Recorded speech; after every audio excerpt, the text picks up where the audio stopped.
మా ఊర్లో రోడ్డు సమస్య ఉంది సార్, అది పరిష్కారం చేయమని అడిగాడు.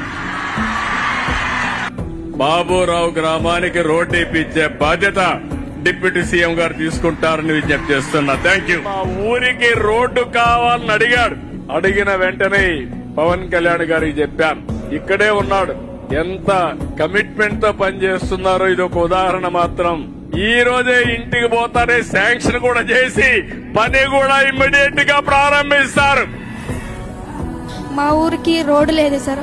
మళ్ళీ హేమావతి నుంచి రావడానికి మా ఊరికి రోడ్డు లేదు. మళ్ళీ గున్యాలి నుంచి మా ఊరికి రావడానికి కూడా రోడ్డు లేదు సార్. మొత్తం చాలా ఇబ్బంది పడుతున్నాం. అది మేము రిక్వెస్ట్ చేసుకుంటున్నాం సార్.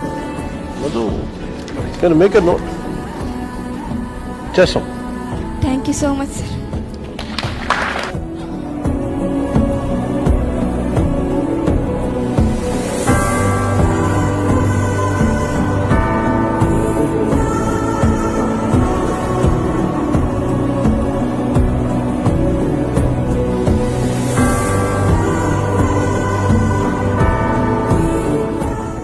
నా కోరిక ఏంటంటే నేను మారుమూల అరకులో ఇంకా డోలీలు కట్టుకుని గర్భిణీ స్త్రీలను తీసుకొస్తాను. అది పోవాలి. అడ్డగోలుగా కూర్చోబెట్టి బెదిరించే ప్రభుత్వాల్లో ఒక్క వ్యక్తి రాలేదు మీ దగ్గర. గత ప్రభుత్వ పాలన ఉన్న ముఖ్యమంత్రి ఒక్కరోజు కూడా రాలేదు ఇక్కడ కదా. మీ దగ్గర ఉన్న సమస్యను చెప్పుకోవడానికి భయం వేస్తుంది కదా. ఆ భయాలను దాటి ఇది పీపుల్స్ ఫ్రెండ్లీ ప్రభుత్వం అని ఎందుకు అంటామంటాం. ఇది మా కూటమి ప్రభుత్వాన్ని మీరు తిట్టినా, మీరు ఏదైనా బాధపడ్డా, ఇంకోటి చేసినా వింటానికి ఉన్నాం. మేము అందరం మీ సమస్యను తీర్చడానికే ఉన్నాం ఇక్కడ.